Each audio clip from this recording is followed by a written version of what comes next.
हा काय केला तुम्ही सांगला?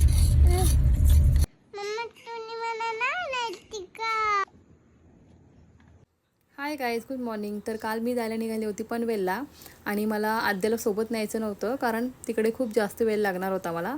सो आम्ही एक्झॅक्टली जायच्या वेळेलाच ती आली आणि मला बघून ती रडायला लागली. सो आम्ही तिला दुकानावर नेलं, तिला खूप सारा खाऊ दिला आणि तिला खुश केलं.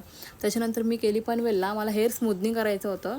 सो मी 1:30ला पोहोचली होती आणि 6 वाजता माझी फायनली स्मूथनिंग झाली. सो मला खूप वेळ लागला होता आणि घरी येऊन बघते तर आद्या माझी वाटच बघत बसली होती.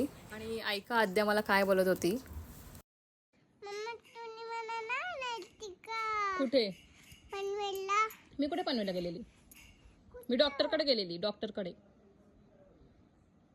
मम्मा डॉक्टरकडे गेलेली खरंच. त्याच्यानंतर घरी आली होती मिम्मीची आणि बुबाची मस्ती चालू होती.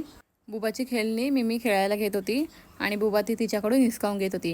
त्याच्यानंतर थोड्या वेळाने माझी नजर चुकली आणि हे झालं. तर ह्या अशा उचापत्या करायला आद्याला खूप आवडतात, अशा घाणी वगैरे करायला. त्याच्यानंतर अशी मस्ती करायला आद्याला खूप आवडते आणि हे आद्याचं रोजचंच आहे. आणि आता रोज रात्री झोपताना आम्ही हनुमान चालीसा बोलतो. तर ऐका आद्या कशी हनुमान चालीसा बोलते. श्री गुरु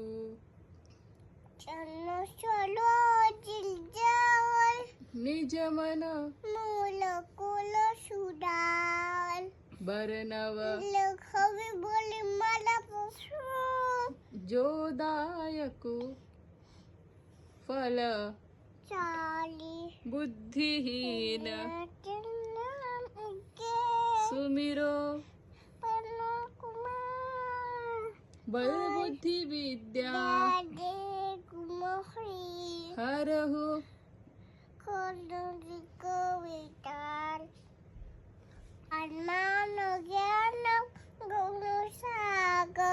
जय कपी छोटी लोक उजागर रामदूता तुलित बोलामा अन्य पुटल पवन सुनामा महावीर लड़कलम मजलंगे घूमती निवालो तो मिलके